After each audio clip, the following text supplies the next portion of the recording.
Welcome, everybody, and happy Tuesday. We're going to go ahead and get started with our webinar series today. We're happy to have you, and thank you for giving us some of your time today. In today's webinar, we are going to revisit high performance azo pigments with a focus on the benzimidazolone chemistry. And we will we will be recording this session, and so all of you in attendance today will get the recording link as well as the PDF of the presentation, and feel free to share that with your teams. And if there's any questions, you can go ahead and put them in the chat box, and I'll take care of them at the end of the presentation. So with that, we'll go ahead and get started. I'm going to go off screen here for a moment while I give the presentation.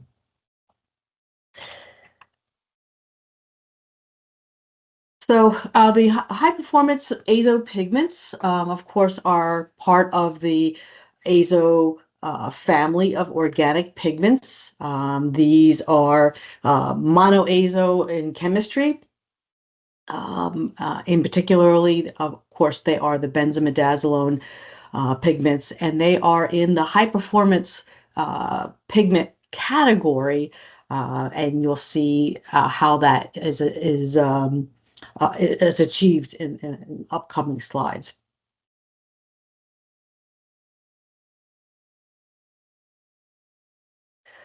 So the benzimidazolone family, they were developed specifically to provide some enhanced durability over the classical azo pigments of similar color space. And typically these were designed to address the durability, the heat stability, and the chemical resistance. In the 1950s, these were developed. Two approaches were developed for high performance azo pigments. The first being the diazo condensation type reaction, and then the benzimidazolone was developed by introducing substituents that lower the solubility of the entire pigment molecule, and that's how they're getting how the additional technical properties are achieved. As I mentioned, these were developed specifically for several technical parameters of pigments. Light fastness, weather fastness, of course, are one of the key ones. These pigments have fairly high in both categories. Heat resistance is one of those key items, especially in the plastics area, that need to have a higher heat stability. In the coatings area, powder coating is another area that requires higher heat stability. On the ink side, metal deco type applications also require some higher heat stability. Good fastness to solvents and chemicals as well. As far as uses, they are used in all application areas, to be honest. Very much used in all kinds of coatings application areas. There's many application areas in that framework. And plastics, inks, I mentioned, the decorative metal decorative application area, primarily for those heat stabilities. But in a lot of cases, if you are need to do printing and need exterior weatherability, these benzimidazolone pigments would be an upgrade over the classical pigments for that particular property. Another good use for these, although not as big in today's world in the US as it is in other areas, is for the heavy metal replacement programs. They bring the color that's required for those spaces, but more importantly, they bring strength and opacity for those spaces, which is something that, especially the opacity, is something that the heavy metal pigments do provide. So when you're selecting a pigment, and we've always mentioned this, and this is, always begs to have it be repeated, is that that pigment is only valuable to the customer if it performs in the manner that's required. Every market segment is unique, and it has its own set of needs for that particular one. And then in every color index, you're going to find multiple products in that particular pigment class, and they will each offer something different, some higher performance, some different performance, and that's all based off of the selection of the pigment finishing aspects that are put upon that particular product. So there's always that opportunity to choose the correct product for your application. We've mentioned this many times. Of course, the bulk of the performance comes from that chemistry. Where we estimate about 75% of that comes from the particular chemistry. And then the remaining properties are shifted in one direction or another based on the selection of finishing. Finishing can be mechanical, the choice of the dryer, the choice of the milling, or it could be chemical in nature, a choice of a surfactant or a surface treatment or of a blending agent at the end. Many options, and those options are always selected based upon the end application area for which the product was designed for. As far as the benzimidazolone chemistries, they range in color space from a very green shade yellow to all the way through to the reds, violets, and browns. For this particular discussion, we will focus on just a few in the yellow and orange color space. These are probably some of the more important color indexes for the various application areas. And there's a lot of information to be able to provide for those. From a color space perspective, you can see some of the benzimidazolones and where they fit. Like I said, they start to range from the very green shade yellow with the pigment yellow 151 all the way through to the red shade yellow with a pigment yellow 181 in those spaces.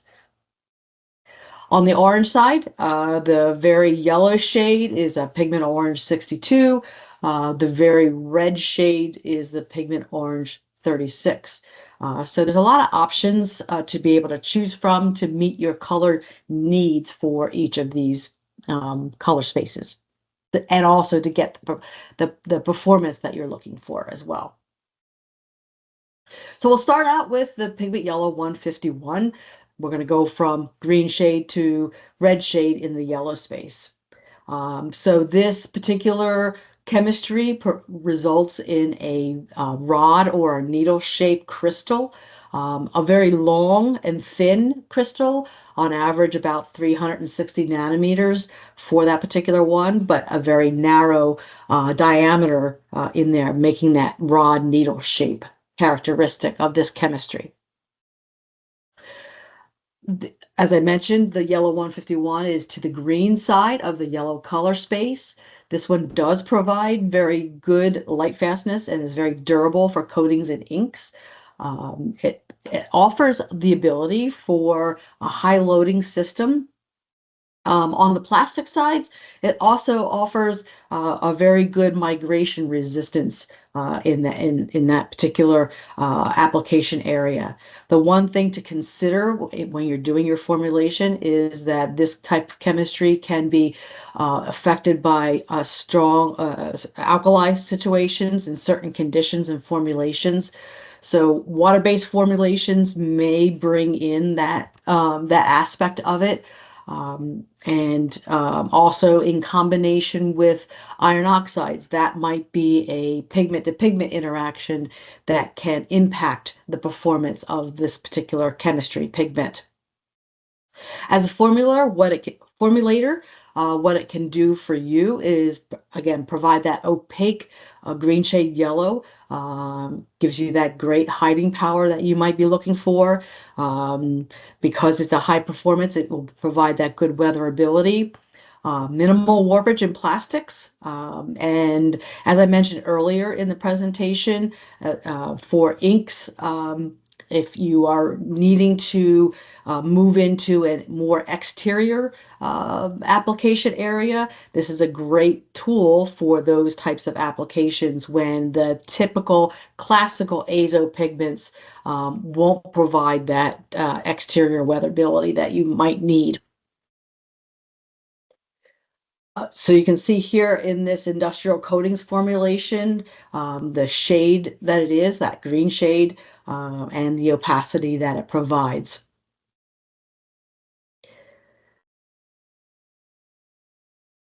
The Some things to consider with respect to formulation. This is a xenon exposure of a solvent-based automotive coatings, and these are done with aluminum um, formulations. Now, you're first probably thinking of what is a opaque pigment doing with an aluminum formulation. It's not so much that it's geared towards those types of formulation because it is opaque.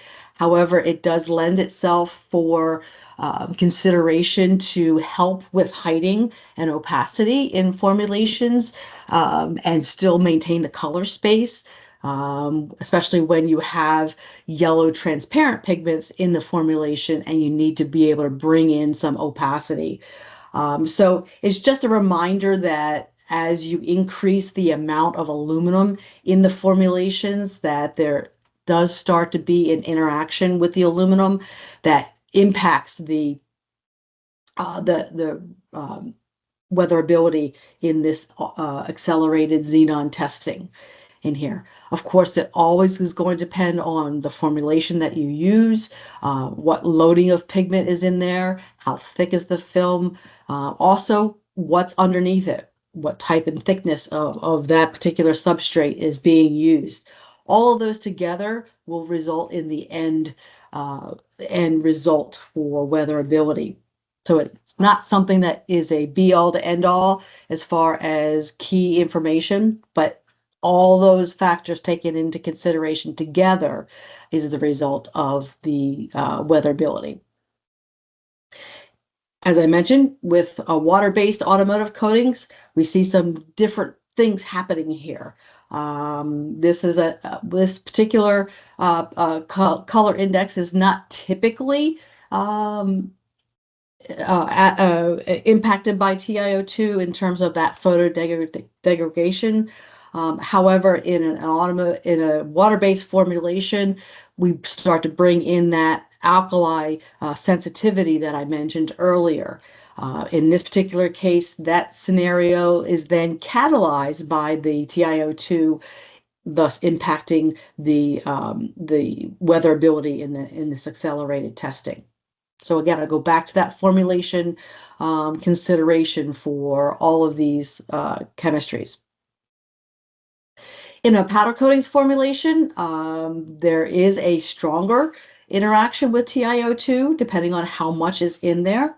Rarely will you see this TiO2 that high at a 10 to 90 because the pigment yellow 151 is very light in color to begin with.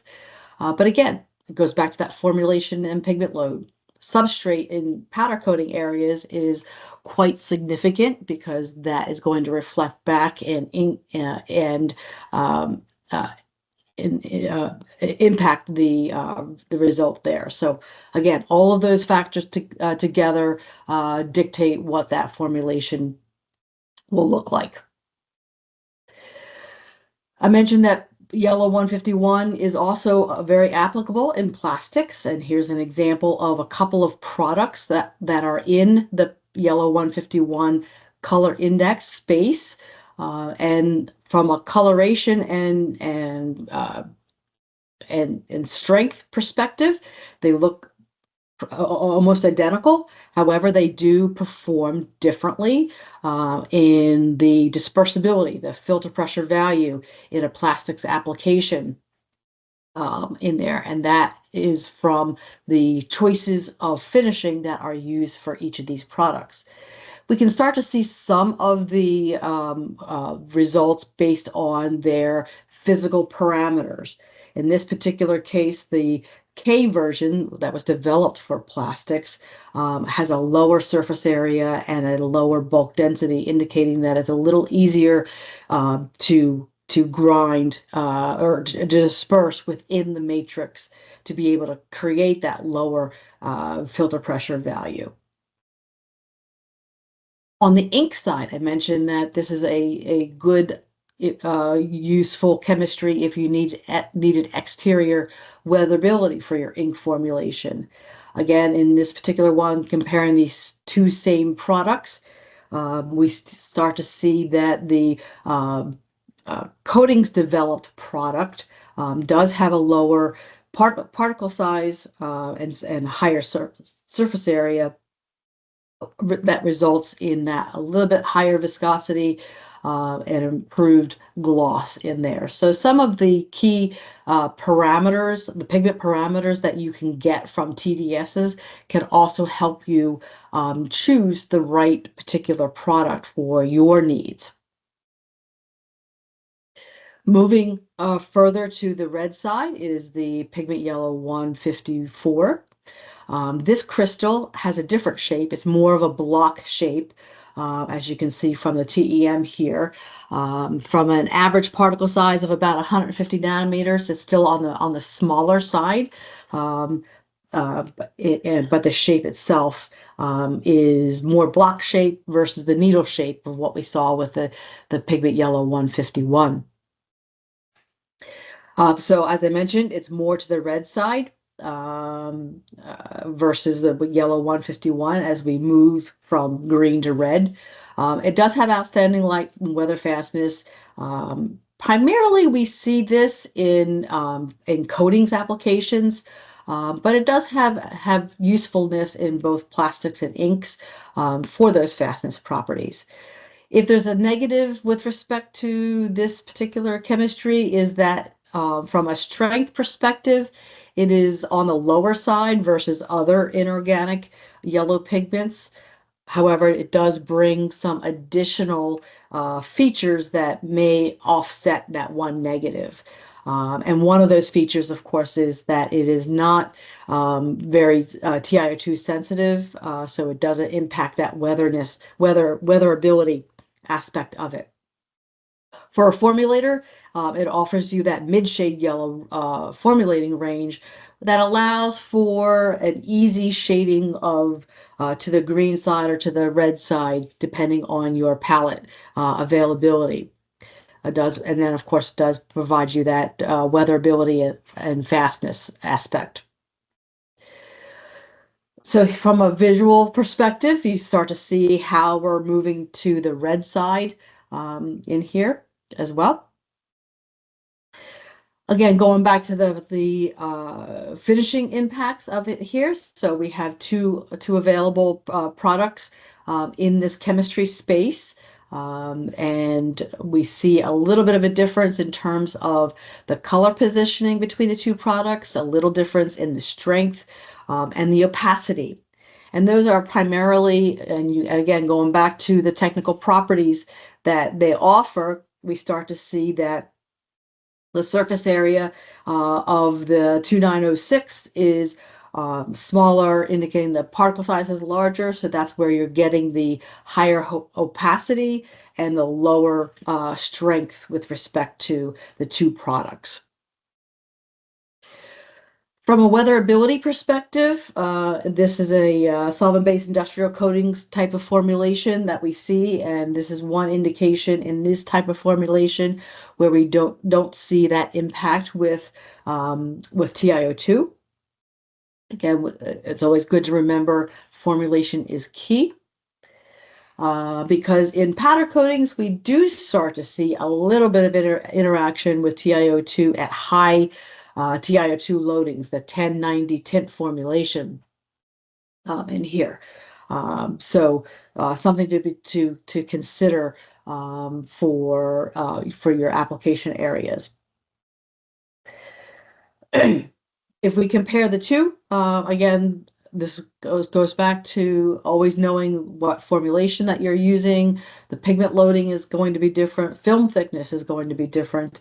And then always important to consider is what that substrate is going to be. If we compare the 151 to the 154, I mentioned about the TiO2 interaction being very different. This is still that same powder coatings formulation that we've used earlier, and we start to see a big difference between the two pigments chemistries in response to TiO2 at that very high TiO2 level, the 1090 interaction. Continuing to the red side in the yellow space is the Pigment Yellow 180. This one is very similar in crystal shape to the Pigment Yellow 151, being a rod or a needle aspect, but it's not as long as the Yellow 151. This is on an average of about 300 nanometers in length in here, but still that needle or rod shaped crystals. Um, it's to the red side in here, although though not the most red in that color space. It's a very, very heat stable and does not impact shrinkage in plastics. This is a very large CI used in the plastics area for that color space. So it does have usefulness in coatings, especially powder coatings and inks like metal deco that I described earlier in the presentation for the heat stability. Diarylides would decompose at higher temperatures like 200 degrees C. So that's something to be concerned about if you need this color space but need that heat stability for those applications area. As a formulator, that high heat stability and low warpage is very important in the plastics area, but it also offers FDA regulatory compliance. So it does fit a lot of end application needs. Again, going back to finishing, a couple of products are available in this color index space. And in this example, we have two offerings. One's a little bit more transparent in shade than the other, slightly a little bit more greener and a little bit more strength available. And we see that in the plastics application area, we see that transparency or opacity difference between the two. And this goes back to some of the technical properties that we see. Particle size is a little smaller with that one, and with that bulk density being a little bit higher. Those two combined allow it for a more complete dispersion to be able to get that lesser opacity. Shifting gears to the orange color space, the first one on the most yellow side is the orange 64. This one is like the pigment yellow 154 that I spoke about in a cube or a block shape crystal in here, small in size, about 100 nanometers across the diameter. Orange 64 is definitely a workhorse pigment chemistry for the plastics application areas. It is a very yellow shade pigment and very opaque in nature. It does offer that high heat stability and doesn't impact shrinkage of plastics, especially in some of these more crystalline polymer types. It does have value for in coatings, powder coatings and metal deco, again, for that high heat stability area. So that is something that could be considered for those applications because of those properties. For example, a pigment orange 34, which is a classical azo, has a very low heat stability area, so would not be appropriate for definitely for powder coatings as well as metal deco because of its low heat stability. One negative, if you need to be able to consider as you're doing your formulation, Orange 64, although it is a high performance azo pigment, does have a lesser weather fastness properties, and that is exacerbated in tint tones because it does have a high interaction with TiO2. So something to consider when you're looking for your formulation and these aspects of that particular chemistry. As a formulator, again, that high heat stability and low warpage for plastics. It's very opaque, as I mentioned, and it does bring with it the FDA status on the regulatory aspect of it. Finishing in all application areas does offer differences, and these can be seen here in this plastic application area. 3 different products. The last one, the 2909, was developed for a coatings application area. So we start to see some color differences, both in mass tone and tint and in tint color position. And also we start to see some uh, strength differences. Again, these were developed for the end application areas. They're applicable. They will offer different performances, and so we just need to choose the product that's best for your application area. From a coloristic perspective, a visual perspective, here are the mass tone and the tint tone comparisons between the two. The the first two to the left are developed for plastic applications, while the 2919 was developed originally for the coatings application area. So you can start to see the differences there. From a technical property perspective, we start to see on the plastic side, the 2917 has a larger particle size, thus a little bit of a difference in terms of the strength coming from that particle size increase, as well as the bulk density. On the 2919, the coatings developed product, it's a little bit more difficult to find a technical parameter reason for the difference in here. So most likely this is coming from the chemical side of the finishing side, the surface treatment or the additives that are used for that particular one, because the technical parameters are very similar in nature.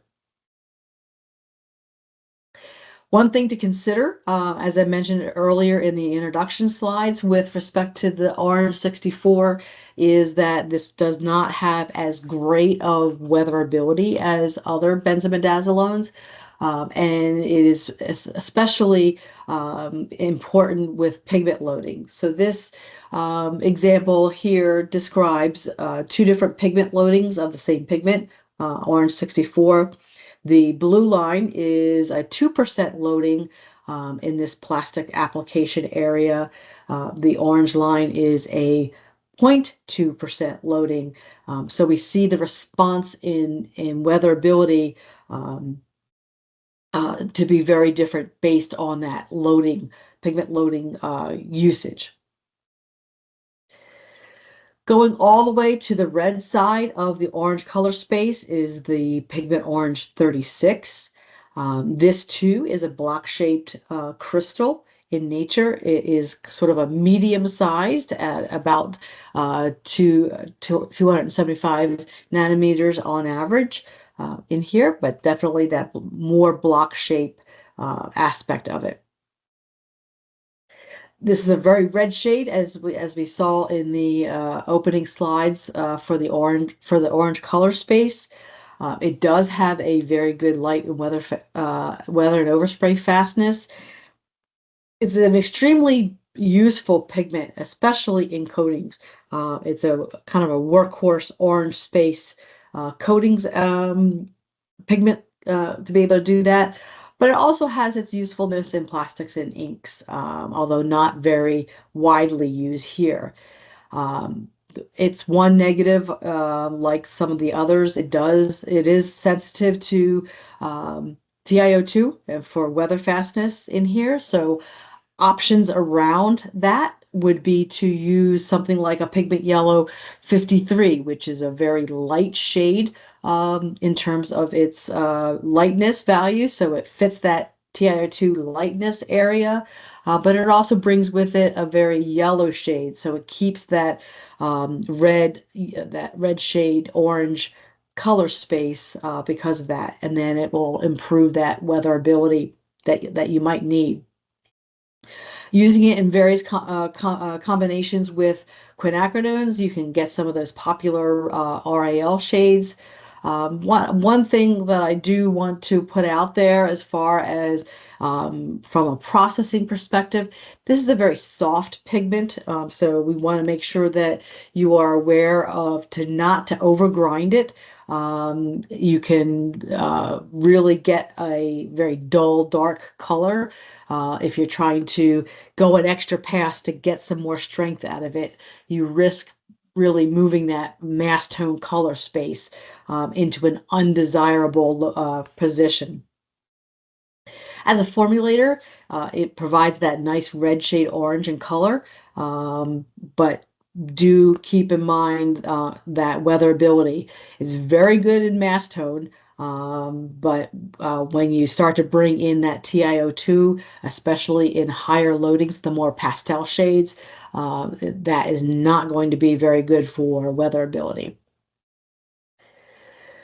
So here's a visual for in this industrial coatings of that nice red shade color of orange. As I mentioned, one of the possibilities is for that weatherability, and I mentioned the interaction with TiO2, especially with the more pastel in here. So we start to see a big jump from the 50-50 TiO2 combination up to the 1090 combination with TiO2. So take that into consideration when you're doing your formulation.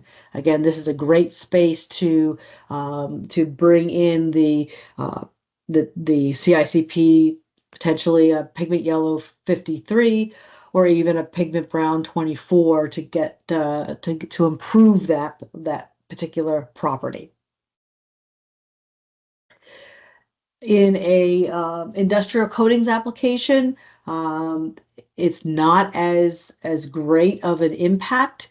However, this is done with a lower pigment level in here as well, and also the formulation itself comes into play. If we bring those two, the liquid and the powder together in one chart, we start to see the differences between the formulation, pigment loading, the film thickness, substrate, all of those together dictate how the response in weatherability are going to be. In a water-based formulation, we start to see some differences from the finishing in terms of the response and viscosity. We have two products that are very close in terms of that viscosity difference, and then one product that looks a little different in there. So depending on your needs and application area, choosing the right product can be of help. And the parameters that can dictate that in this particular case is the particle size. Oil absorption is a little bit different there. All of those can increase the amount of viscosity that you can generate for that particular formulation. From a mass tone color, we start to see a little different in here. So again, those finishing steps that are chosen do shift properties like viscosity, like color in one direction or another. In this particular case, we start to see differences in strength, and those can be attributed as well to the particle size, and then inversely the surface area for this one. We start to see this one product that was higher in pigment, or I'm sorry, in strength in the water-based formulation, or viscosity in the water-based formulation. Here we start to see the increase in strength based on that smaller particle size. In plastics, as I mentioned, it's useful, not as widely used in here, but it's always good to know what your options are with respect to color here. In this plastic application, we see some differences both in color and strength with these two products. And from a visual perspective, these are all what we see in the both the color, mass tone color, as well as the strength. Again, these were all developed for a coatings application, not so much for plastics, but they're useful. Again, you see that where that particle size and oil absorption dictate the amount of strength that can be developed in this plastic application area. Comparing the Orange 36 and Orange 64 from a pure mass tone color positioning, yes, they share the same color space, but what we do see is, of course, the Orange 64 will be more yellow and lighter in color, but it also brings with it that opacity difference in here. But from a performance perspective, there are some differences. So depending on your formulation requirements, you may select one versus the other. This particular property is pellet flow. In all of these formulations, the 1090, the 5050 TiO2 mass tone, the 98-2 carbon black formulations, in all of these formulations, we do see an increased pellet flow with the Orange 36 chemistry. So that's something to consider. In overbake stability, in all formulations, they're pretty much the same, except for in that mass tone type of formulation where the Orange 64 does have a more negative overbake stability over the Orange 36. So there's some options there depending on what you're looking for. So next up, we will take a look at a deeper dive into quinacridones. We've done quinacridones very early on in the webinar series, so I thought it would be a good thing to bring the topic back up again and take a deeper dive. That will be in March, the last Tuesday of the month, so take a look for that invitation to come about a week ahead of time. And then in April, we'll continue this series. I haven't decided the topic yet, so we will take care for that. Just to remind you that we have our North America team here. Feel free to reach out to any of us. We'd be happy to help you with your questions and answer and get any information that you require for your need in here. So feel free to reach out to any of us. And I'd like to open it up to any questions that you might have.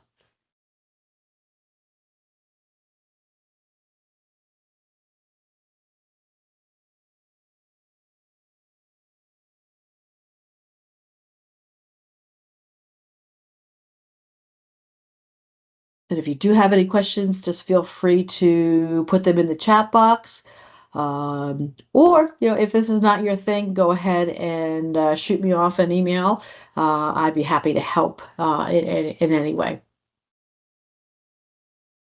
I'll just give it a minute or so.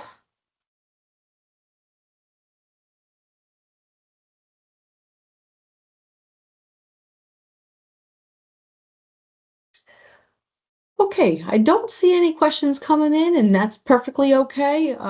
We do want to thank you once again for joining us on this webinar.